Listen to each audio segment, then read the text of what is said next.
Hello everyone. మేమైతే ప్రతి సంవత్సరం మా ఊరు వెళ్తాము. అలాగే ఈ సంవత్సరం కూడా సంక్రాంతికి మా నానమ్మల ఇంటికి వెళ్ళాము. మా అమ్మమ్మల ఇంటికి కూడా వెళ్ళాము.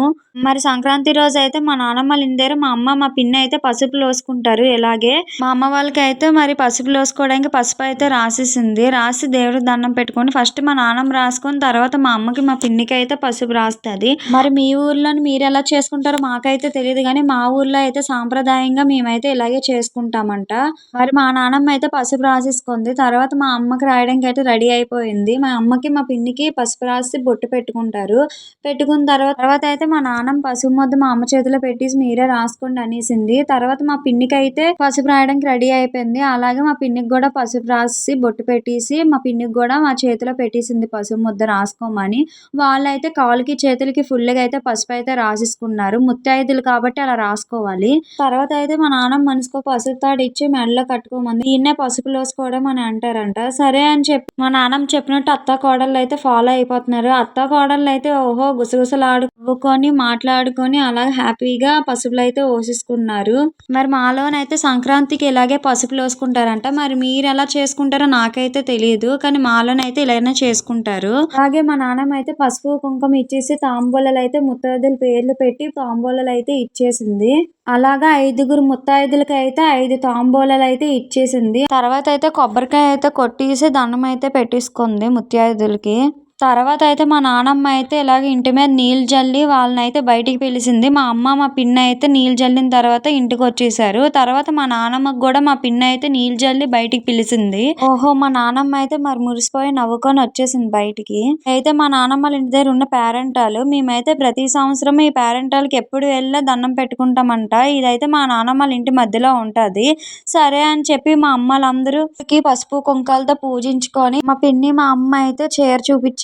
పేరెంటల్కి ఎప్పుడు ప్రతి కొత్త బట్టలు అయితే చూపిస్తారు. అలాగే చీరలు అయితే చూపించేసి అలాగే మా నాన్నమ్మ మా అమ్మ మా పిన్ని అయితే దేవుడికి అయితే చీర చూపించేసి దండం అయితే పెట్టేసుకున్నారు.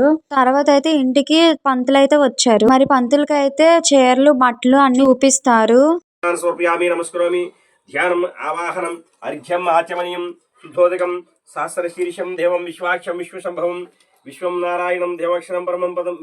పూజ అయిపోయిన తర్వాత మేమైతే గుడికి స్టార్ట్ అయిపోయాము. మేమందరం మా పిన్ని మా చెల్లి మా అమ్మ నేను మా చెల్లెలు మేమందరం కలిసి గుళ్ళకి అయితే స్టార్ట్ అయిపోయాము.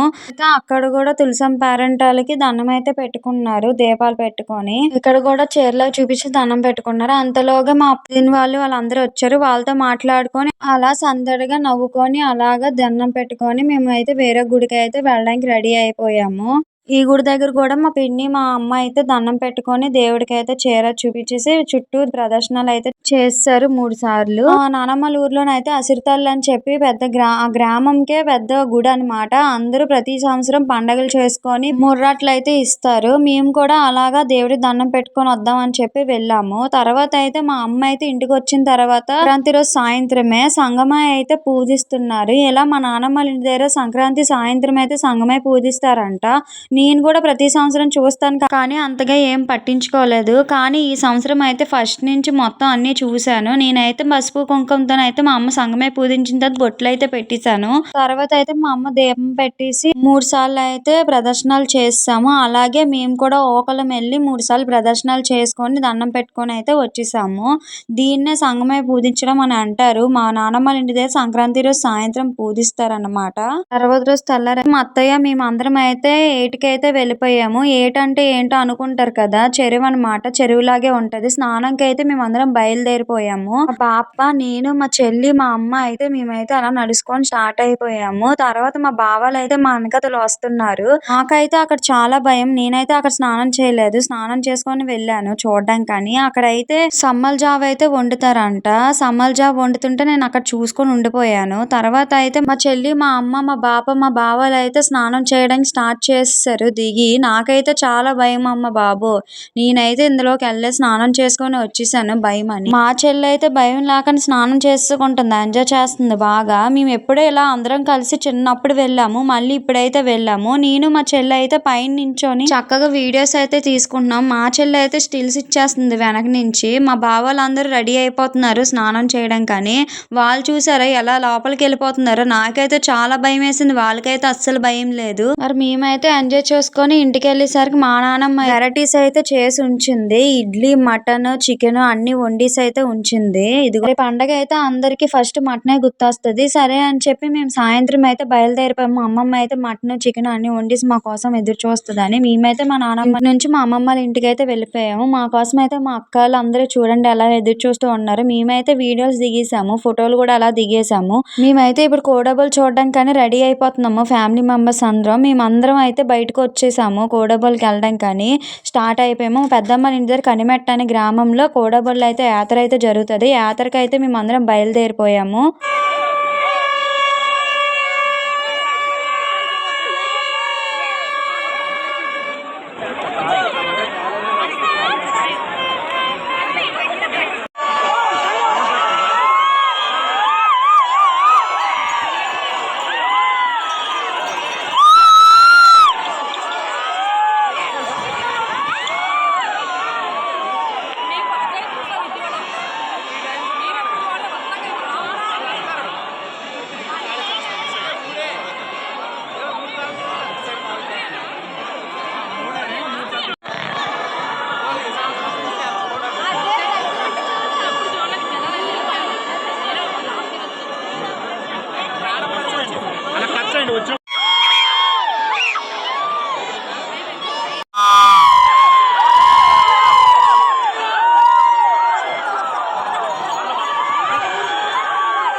ముందైతే చెప్పాను కదా నేను ఫొటోస్ దిగేసాము మా ఫ్యామిలీ అందరితోనని. మా నాన్నమ్మ తాత కూడా మేమైతే దిగేసాము. మా అమ్మమ్మ వాళ్ళ ఇంటి దగ్గర కూడా ఫొటోస్ అయితే దిగేసాము. మళ్ళీ నెక్స్ట్ వ్లాగ్లో కలుద్దాం. బాయ్.